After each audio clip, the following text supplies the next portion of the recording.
On est sur notre dernier entraînement avant notre périple de 15 jours. On est parti là pour le coup sur 4 jours de randonnée en autonomie, un gros dénivelé. La tente, la popote, les vêtements, tous les repas, les petits déj, les repas du midi, les repas du soir. Plus donc pour moi le matériel photo. Je pars avec 2 kg, à peu près 2 kg 200 qui correspondent en fait à un APS-C, un Alpha 6500 monté avec un 10-18 mm. J'ai fait ce choix là, je vais voir si je continue à garder ce choix là ou pas. L'avantage c'est que ça va me donner tout de suite des très grands angles qui peuvent être très intéressants.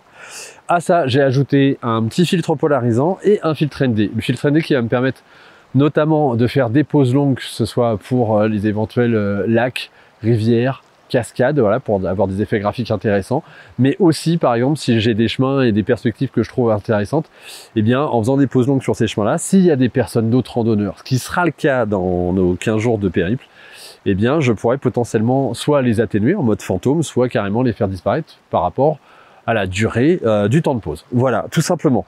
Au niveau aussi matériel, je vais avoir l'Insta360 One R avec lequel je filme actuellement tous mes vlogs, voilà, que j'utilise en ce moment. Le micro, voilà, et une batterie autonome de 20 000 ampères qui va permettre de recharger tout ça normalement, tranquillement pendant quelques jours. En tout cas, là, je vais essayer de tenir les 4 premiers jours. Ensuite, on a un petit trajet voiture d'1h30 pour aller à une autre rando, pour faire 2 jours ensuite encore en autonomie. Donc l'idée c'est de nous cumuler 6 jours d'autonomie complète et de voir un petit peu ce qui nous manque, ce qui nous fait défaut, ce qu'on a pris en trop, et puis aussi de tester une dernière fois sur ce type de choses notre condition physique qu'on a grandement améliorée. Parce que là, grosso modo, on se trouve à côté de Pont d'Espagne, Cauterets, Lac de Gaume, et je dois dire que j'avais jamais aussi facilement monté cette randonnée-là, avec en plus une charge d'à peu près 12 kg. Donc c'est pas mal. J'étais parti sur le fait d'avoir une charge qui tournait autour de 9 kg. Ça, c'était un fantasme, parce que tout simplement à cause du poids de l'appareil photo et de tout ça, ça fait quand même son poids de 200 kg. Si j'étais réussi à descendre un petit peu, je serais en dessous les 10 kg. Là, je suis à 12 kg parce que tout simplement, j'ai 1 litre d'eau avec moi et potentiellement une pochette supplémentaire de 2 litres, puisque en fait, dans les étapes qu'on va être amené à faire, peut-être pas cette fois-ci, mais dans notre challenge de 15 jours, eh bien, il va y avoir tout simplement des étapes où il n'y aura pas du tout d'eau. Donc, obligé de porter 2 litres supplémentaires, voire 1 litre avec la gourde, 3 litres. Donc, on va cumuler à peu près à 13 kg parfois sur certains trajets. Le gros avantage de tout ça, c'est qu'on va redescendre progressivement en poids, puisqu'on va grignoter ce qu'on emporte en nourriture. Et ça, c'est un plus. En tout cas, là, on est parti. Voilà, on a fini de monter la tente, on a notre couchage pour ce soir.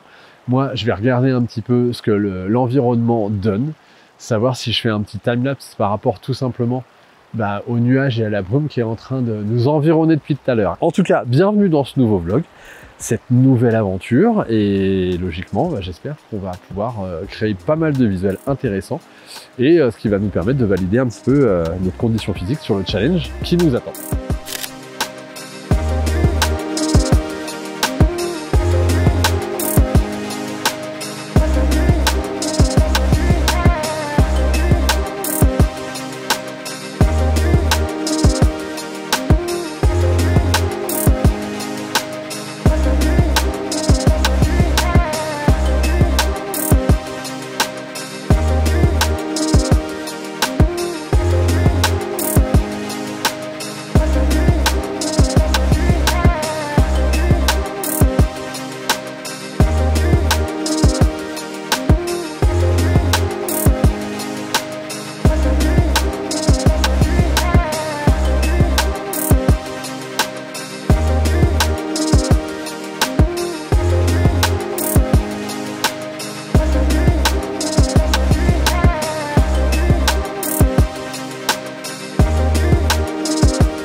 On est arrivé au refuge de la Houlette. Alors, un refuge qui donne directement sur le Vignemale. Le Vignemale que vous pouvez voir absolument pas en face de moi parce que là, il est clairement recouvert par la brume. Et en fait, depuis tout à l'heure, c'est juste un festival. On est vraiment dans une masse nuageuse hyper variable. Ce qui fait que sur le chemin, on a eu de magnifiques, mais vraiment de magnifiques lumières. Là, j'attends pour essayer de me faire une vue un petit peu d'ensemble du Vignemale. On a le glacier dessus.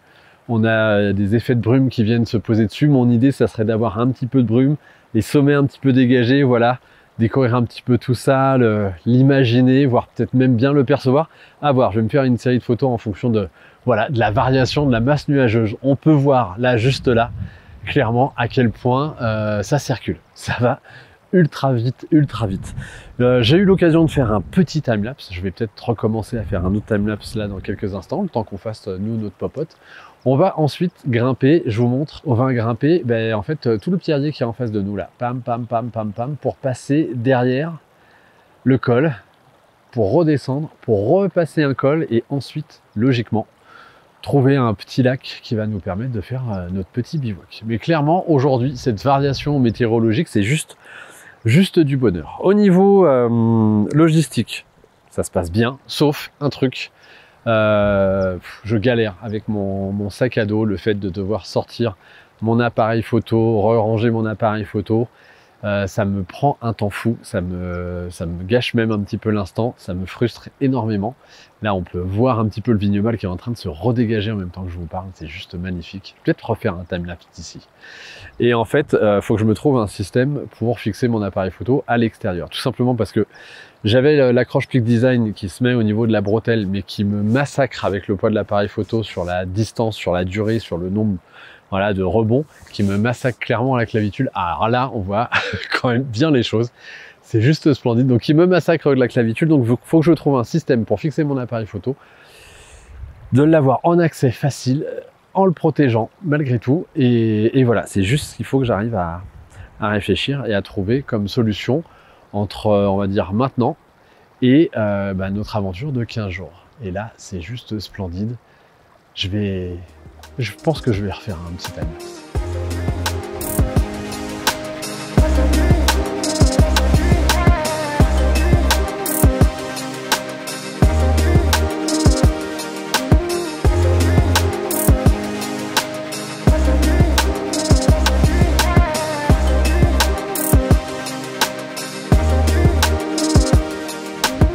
On vient de passer le col du Mulet.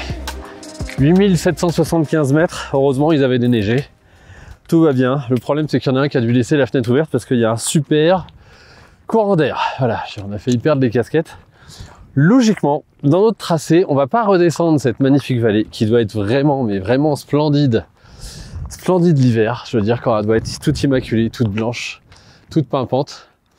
Nous, on va logiquement redescendre par là, ce qui me déplaît un petit peu, pour ensuite longer en face de nous, flanc de montagne, pour passer derrière la crête qu'il y a en face de nous et rejoindre l'autre vallée qui est le col du...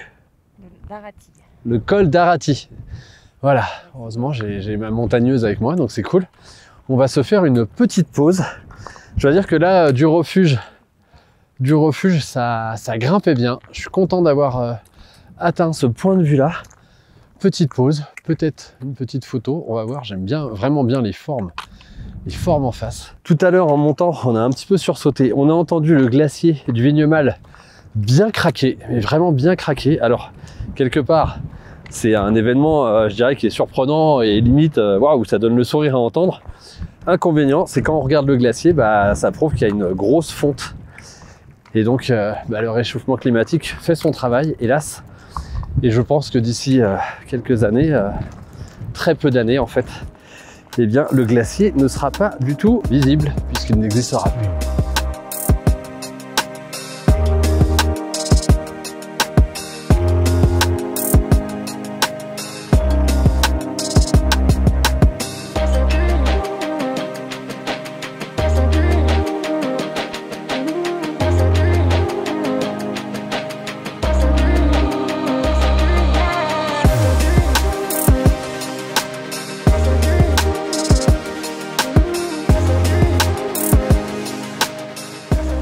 vient d'arriver enfin, je veux dire enfin parce que j'en ai un peu plein les pattes, à notre deuxième lieu de bivouac, le lac d'Arati. Avec, hop là, je vais la découvrir en même temps que vous en fait. Excellent. Avec sa cascade. Je pense qu'on va faire trempette là-dedans même. De l'autre côté de cette montagne-là, c'est tout simplement l'Espagne. Là, on est côté France. Et en plus, comme on peut le voir légèrement dans l'ouverture là qui donne sur l'autre vallée, il y a potentiellement les nuages qui seraient susceptibles de remonter et donc de donner une atmosphère, oups, j'ai dit un gros mot, pour ce soir. Là, on est en train déjà dans un premier temps de faire sécher nos affaires tranquillement parce que la nuit précédente, on était à 100% d'humidité puisqu'on était dans le nuage. Pas forcément de photos sur le trajet entre le précédent refuge et notre point de bivouac parce que en fait là, le ciel est devenu complètement dégagé en termes d'ambiance, il n'y a plus de nuages. Après, on était sur des pierriers qui sont des zones qui m'inspirent très peu. Il y avait des sommets, mais pareil, là pour le coup, il n'y a pas le côté nuages qui se déchirent ou ambiance. Donc, j'ai préféré tout simplement me concentrer sur mon effort, qui était quand même assez considérable. Je vous mettrai à un moment donné, là, par ici, les dénivelés, les distances qu'on fait à chaque fois.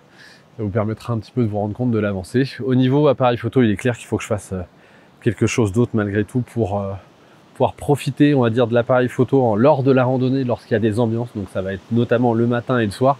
Là, comme j'ai pu le voir en pleine journée, mais comme d'habitude, les ambiances sont un petit peu trop lumineuses. La lumière, elle est trop violente. Donc dans ces cas-là, j'ai aucune envie de faire des photos, aucune inspiration. Sauf éventuellement lorsqu'on est dans des sous-bois. Mais là, en altitude, c'est pas le cas. Voilà. Donc là, grosso modo, séchage de la tente, popote, repos, petite toilette. Et on devrait passer une nuit vraiment, vraiment très sympa. S'il se passe quelque chose de particulier ce soir et que de ça en découle une photo, je vous la montre. Sinon, eh bien, rendez-vous bien pour la suite dans quelques secondes. Et nous, ça sera demain matin.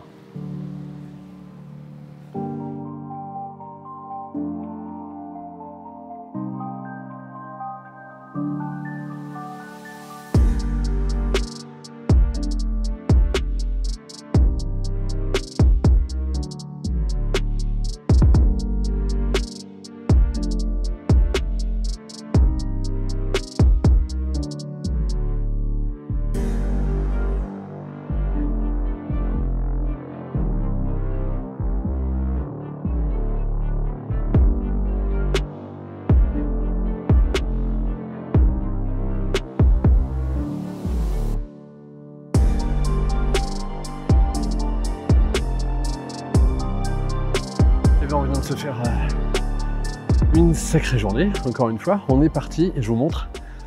En fait, hier, on a passé le col qui est en face, on est redescendu et on est arrivé au lac qu'on entrevoit à peine. On a passé la nuit là-bas. Ensuite, on est redescendu, pim, pim, pim, pim. On a longé un petit peu le cours d'eau qu'on entrevoit. On est passé par la forêt, on est descendu le long du cours d'eau. Là, à ce moment-là, on perd de vue le chemin, mais on est arrivé au refuge du Vallon. On a fait notre pause au refuge du Vallon vite fait.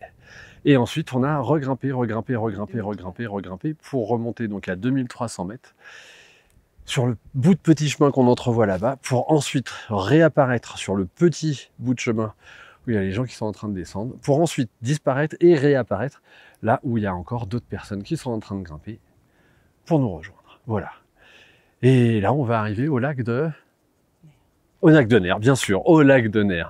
Voilà, une bonne grimpette, un bon rythme. Ça a été le rythme ? Impeccable.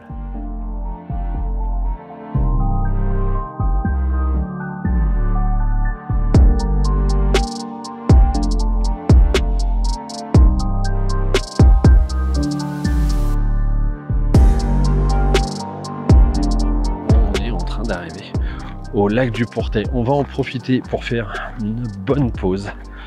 Certainement se rafraîchir, plonger une tête dans cet endroit-là, ce qui nous fera du bien après cette grosse journée de marche. On a un décor en face qui est juste extraordinaire, puisque grosso modo, on a des espèces d'aiguilles. Hop là, alors là, il faut que je fasse quand même attention en même temps que je me filme.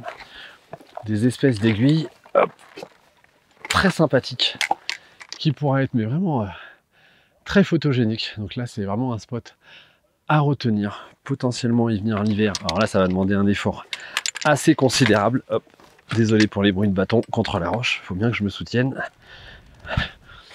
Mais vraiment quelque chose d'assez considérable comme effort. Mais pour arriver au final sur un décor qui est quand même magnifique. On va se poser ici, faire trempette. Potentiellement, on s'interroge sur l'espace dans lequel on est pour poser notre petite tente ici et passer la nuit ici pour potentiellement avoir un coucher de soleil intéressant et même un lever de soleil. En tout cas, moi, là, les crêtes sont super sympathiques.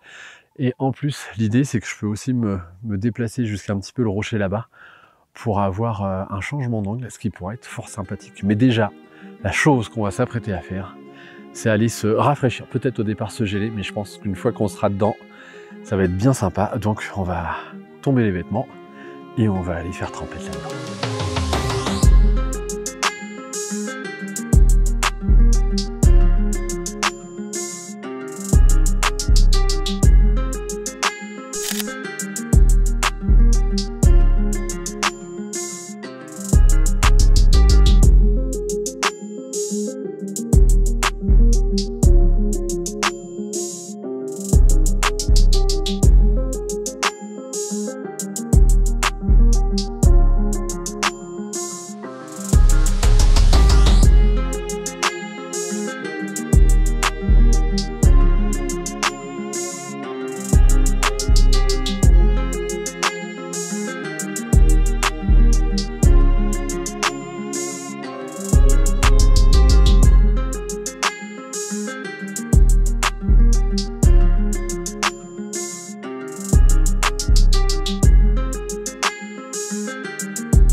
Petite nuit bien venteuse, on est descendu de notre petit lac tranquillement. Un petit dénivelé annoncé de 600 mètres, c'est ça? Qui est avéré être un dénivelé de 800 mètres. Voilà. Toujours un petit problème avec les chiffres. Ah, il y a un peu plus d'un col. Non, il y en a 12. Mais bref, en tout cas, un chemin super sympathique. Vraiment très varié. À mon sens, en tout cas pour moi, pas de quoi faire des photos pour le moment. Même si là, clairement, il y a les nuages qui sont en train de se mettre en place. On est sur la fin de notre première boucle, direction la voiture pour faire un petit peu de route, arriver au départ de notre prochaine randonnée pour tout simplement continuer notre petit entraînement.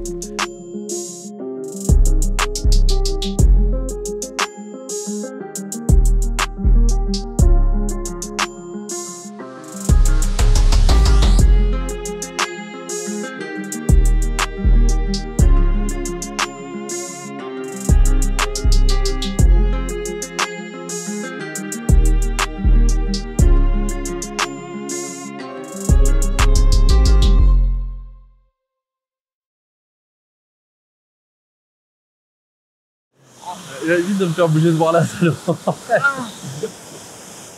faut vraiment que tu manges.